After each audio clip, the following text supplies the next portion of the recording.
Mouthwashing is easily one of the most misleading titles I have ever seen, but it is also one of the best psychological horror games I have ever played. In this video, I'm going to take you on a deep dive within the story of Mouthwashing, why I believe this game does psychological horror right, and why responsibility truly matters. Let's get started. Well, before we get started, I think it's best to understand what psychological horror really is.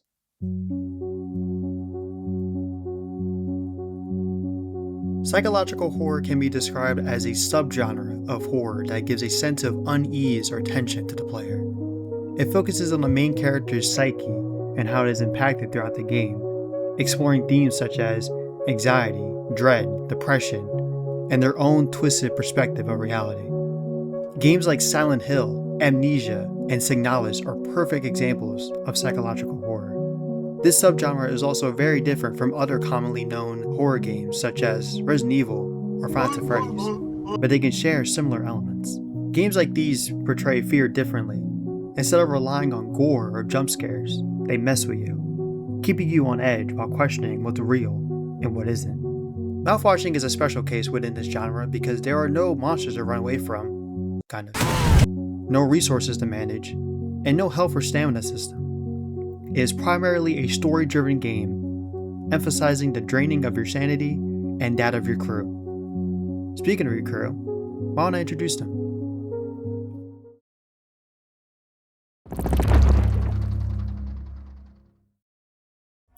The crew that you will be interacting with consists of Anya the nurse, Swansea the mechanic, Daisuke the intern, Polly the pony, Jimmy the co-pilot, and of course the mascot of Mouthwashing, Curly, the trusty captain. Say hi, Curly.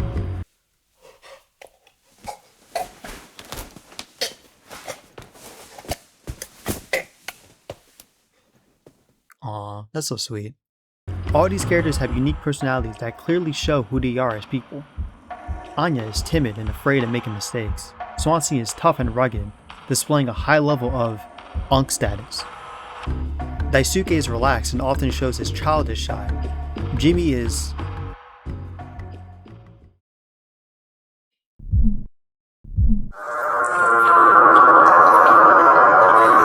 and Curly is honest and demonstrates how much he cares for his crew. Each of these characters has an influential perspective on their situation and on one another, adding so many layers and depth to the overall narrative.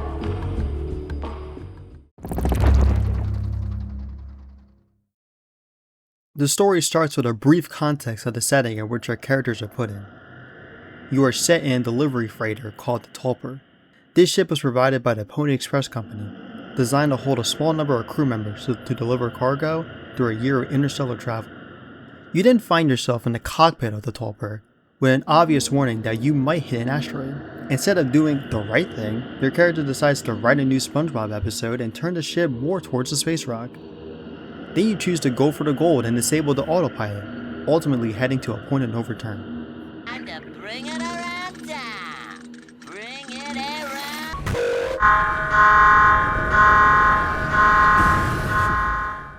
Right before the ship crashes, you start to hallucinate about Polly and the fixation that you have for this pony. Right before it cuts away, the ship slams into the space rock, leaving it in a ruined, yet operable state. The rest of the story switches between two different perspectives and time periods.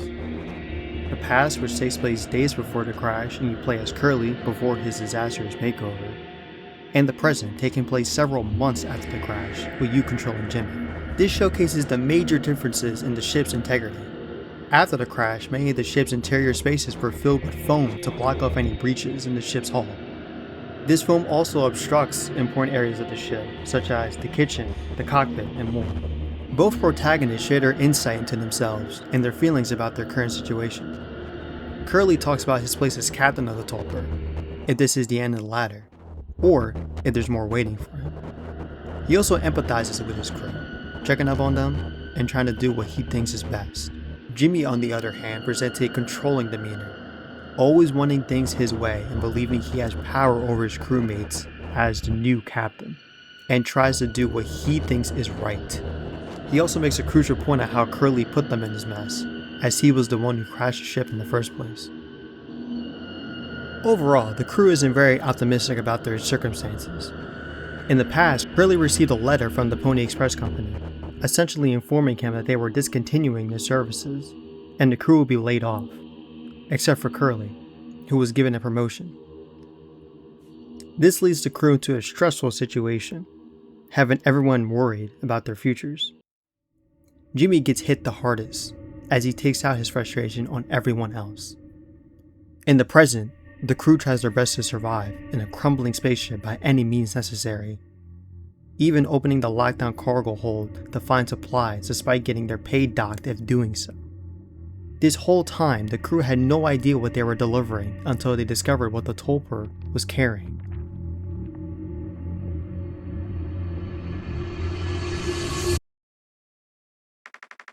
Mouthwash. Lots and lots of mouthwash. This further solidifies Swansea's past accusation that all of this is just one big joke, that their last assignment was only for some dragon breath mouthwash. And what could be better than serving up smiles? This only shows how much the corporation does not care about its workers. Everything that they do that isn't part of their job is deducted from their pay. This is why the ship can only accommodate a limited number of people with very few supplies, limited communication, and only provide subpar artificial packaged cake.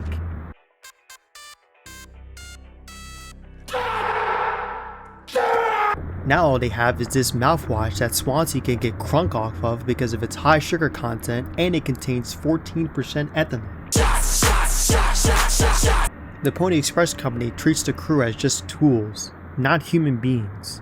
Finding this mouthwash was the last straw, making them realize that they are so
A business operating at a steady profit can give its workers security and employee benefits. Operating at a profit, a business can provide the employee with comfortable, colorful working conditions.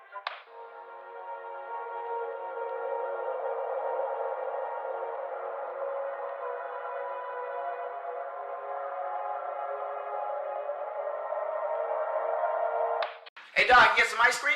Only a spoonful.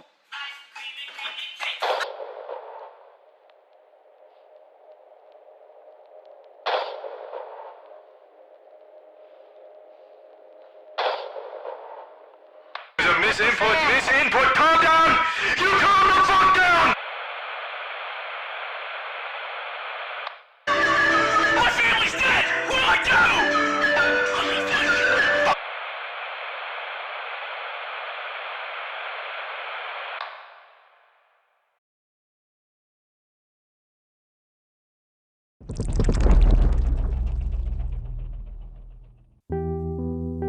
This game not only shares a message on good dental hygiene, but it also gives many examples of the game's prominent theme: responsibility. Responsibility is something that resonates with every character within this game. Anya is responsible for taking care of the crew. Swansea looks after the ship and Daisuke is accountable to listen to Swansea and his other superiors. Jimmy and Curly had the most responsibilities on the Tulper, with them having the highest respect. However, the two see responsibility differently. Curly spends most of his time with Anya, with a majority of the scenes set in the past taking place with her and Curly. Anya seems to be the most troubled member on the ship, with her dealing with inner turmoil and issues with another crew member. Curly is really the only other person Anya trusts to vent to hopefully help with her staggering situation. During the scene set 2 days before the crash, Anya mentions a tiny dead pixel on the big screen in the ship's lobby, one that Curly doesn't notice. Then she goes on to talk about how there are locks in the medical room, but not the sleeping quarters, which Curly deflects and just sees it as a means for safety. In a later scene, 1 day before the crash, Curly finds Anya lying in the cockpit while he was searching for the one and only firearm the ship holds. Anya then reveals that she is pregnant with Jimmy's baby. Instead of Curly acting upon the situation immediately, he brings the promise to take care of it by stating, "I can fix this." Anya hid the gun he was looking for, not to use it, but to hide it from Jimmy. See, I mentioned before that Curly shows his care for the crew and that he has a good heart. But Curly's biggest flaw, however, is that he looks past things when he really shouldn't. The dead pixel on the screen, the lack of locks on doors, and most importantly, Jimmy's unethical actions. Curly represents the wanting to handle things, but does not actually do anything about it. Instead of taking responsibility, he lets Jimmy be Jimmy. Yeah, I'd like to solve the puzzle. All right, go ahead. That's it, yeah. Jimmy is all action. As Swansea told Daisuke, he is talented in all the wrong ways. Jimmy is a manipulator. He wants to be the good guy, the hero, the leader that the crew needs. He believes that he needs to be in control for things to be put his way, with little to no friction from Curly or anyone else on board. Jimmy is the one to feed Curly painkillers to help with his unrecoverable state. He doesn't do it because he wants to, he does it because he feels he needs to take responsibility. Jimmy then takes advantage of his other crew members, making them believe a certain way about themselves, to use them however he sees fit. Anya is the biggest victim in this matter, and ultimately treating her like she's worthless. Daisuke and Swansea also suffer from this, not only because of his character, but more so his role.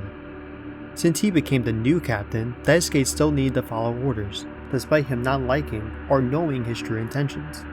He still needs to respect his role as captain. Swansea, on the other hand, does what's best for his crew and his pet. Swansea knows Jimmy's doing the wrong thing.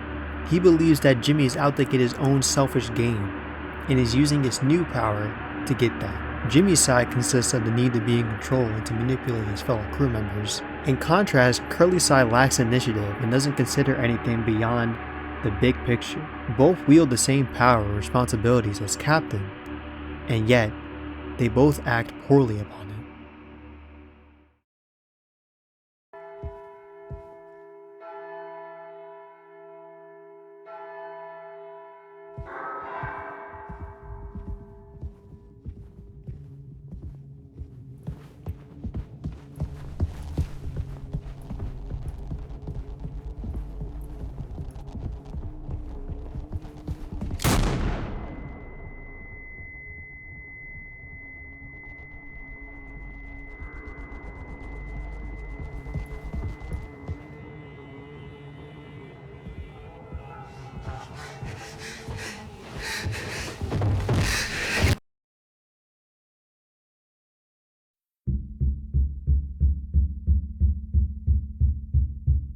As expected, there are no perfect characters in this game. These protagonists can be judged for either not doing enough, doing what is morally correct, or how they react to our characters' actions and responses. Of course, all these characters have flaws. They are human after all. In this game, however, their flaws are emphasized in a way that makes an impact on the narrative altogether. Daisuke, for starters, is not a bright character despite his sunny personality. Daisuke in Japanese stands for great help, which is what he's always set out to do. He wants to be a part of something and have a helping hand on the ship, basically becoming a yes man. He is doing this not because he is a happy-go-lucky guy. He's doing it because he needs to live up to the expectations of his crew and his parents. Swansea has a rough exterior, but deep down he's a family man. He cares about the people around him, despite barely showing affection towards them, especially with Daisuke. He puts effort into looking after Daisuke, despite him giving him a slew of insults. Jimmy, I believe, is the one everyone points to when discussing who the villain of this game is because of how apparent and dangerous his flaws are. Towards the end of the game, Jimmy becomes more responsible for his crew, and ultimately using them, leading them to their demise.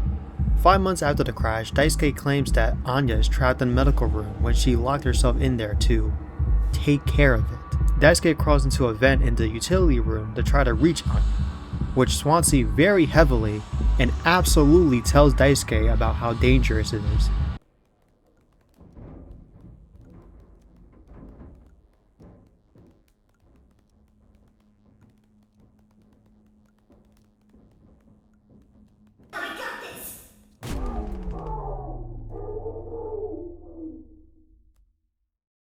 Daisuke ends up getting electrocuted and cut profusely. With little to no medical supplies to treat his wounds, Swansea, his caretaker, ends up taking his axe and putting him out of his misery.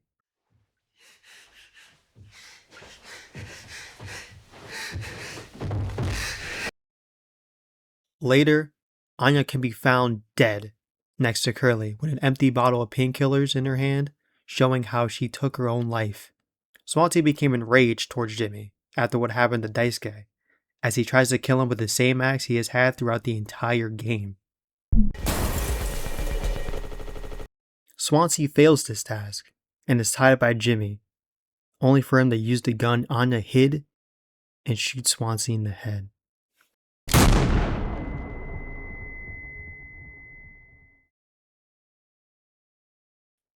Jimmy is a bad person, yes, but he did not receive the help or pushback he needed. If Jimmy was the bomb, then Curly lit the fuse. Did somebody say boom? Curly can be seen as the catalyst for all the events that took place. He did not control Jimmy, and not even knowing what he was truly capable of, despite knowing him for so long. He couldn't see past the old buddy persona to realize how much of a monster he really was deep down.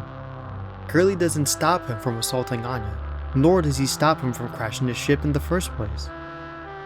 Just before the crash, Curly confronts Jimmy and tries to reason with him after talking to Anya about her pregnancy. All that Jimmy does is guilt trip Curly, saying how he should have had things under control, and blaming him for his inaction. Then Jimmy basically tells him that he's going to see if the ship can do any tricks, and Curly just sits there, frozen. Jimmy then takes it upon himself to make it up to Curly, having one last attempt to make amends. He has a final party with his 100% alive crewmates, feeds Curly his own leg to keep him alive, and finally puts him to a cryopod, hoping to be rescued before shooting himself and fixing the last problem that needed to be solved.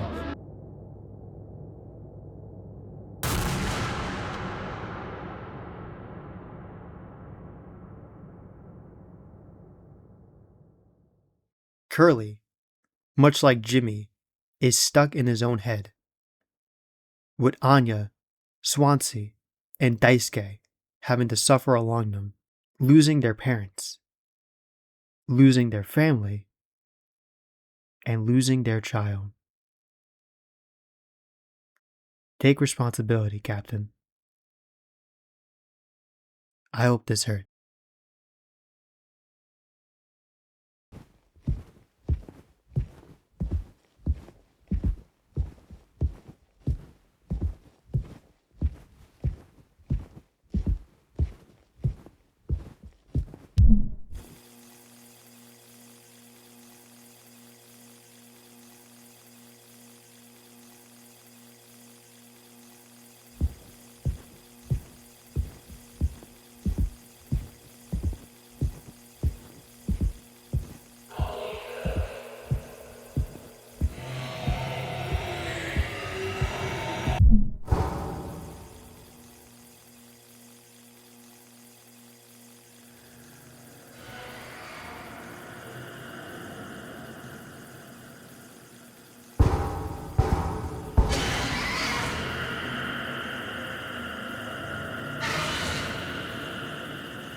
And that's Mouthwashing. I hope you enjoyed and learned a lot about this incredibly special game. From its retro style graphics, unnerving visuals, and of course, the endearing cast of characters. This game deserves all the praise it has received, and I hope that this video proves that point. I didn't even get into the symbolism and the really in-depth parts of the game. I mainly just wanted to cover the story beats and share my own thoughts on the characters and the narrative as a whole. I also want to give a shout out to the amazing Mouthwashing community. From all the animators, content creators covering the game, theorists, and more. They breathe so much more life into this game and give these lovable characters even more personality. And of course, thank you all for watching. And again, I really hope you enjoyed this video, and be sure to check out Mouthwashing if you're still interested in sinking your teeth into this amazing game and taking responsibility. That's all I have for now. I'll see you in the next one. Deuces, much love.